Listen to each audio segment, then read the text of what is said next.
and welcome to today's tip. Now we are going to be making a beautiful gilded frame. I have got a really lovely stamp here that's a beautiful kind of rustic-y looking frame. Now you might just have a square and that'll work just as well. As long as you've got kind of a deep enough frame, you can do this. The other thing you're going to need is 2 different colours of embossing powder. So I've got a silver and a gold here, which makes for a perfect sort of gilded looking frame. And what I'm going to do is I'm going to ink up my stamp, but before I do, I'm actually just going to mask out a section. So yeah, you just mask off the sections that you don't want to be embossed. And then I'm going to ink it up,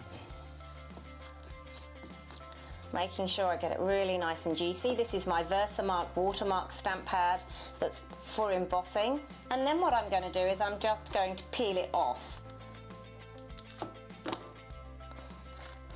Okay, and then I'm going to stamp down the remainder of that stamp that's got all of the watermark ink on it, and press super hard.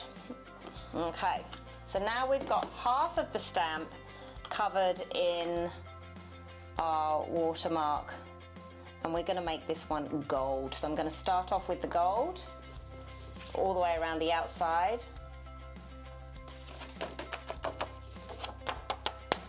I'm going to heat set that now before we move on to the next one.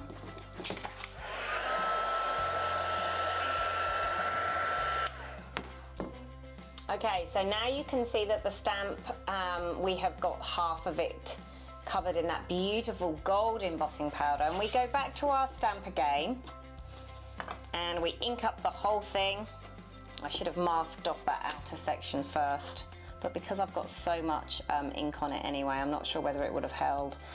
So now we go back over the top and squidge it right in the middle there. I'm just going to make sure that that's going to come through nicely. Okay, now we've got the inside done. I'm hoping that enough has come off on that, and I'm just going to cover that in the silver.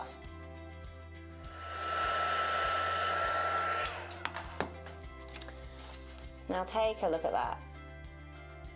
Right, I'm going to cut this out and then we will put a photograph in the inside. I'm just going to use my scissors around the edge. Okay, I'm just going to use a craft knife and I'm using my ruler just to cut out the inside.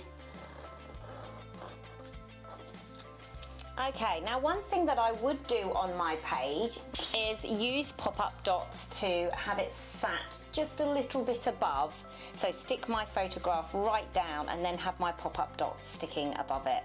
So what a beautiful page that will be.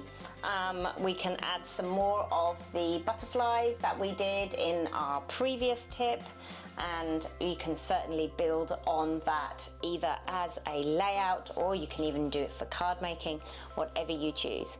So I just wanted to show you that tip. I hope you've enjoyed it and I'll see you next time.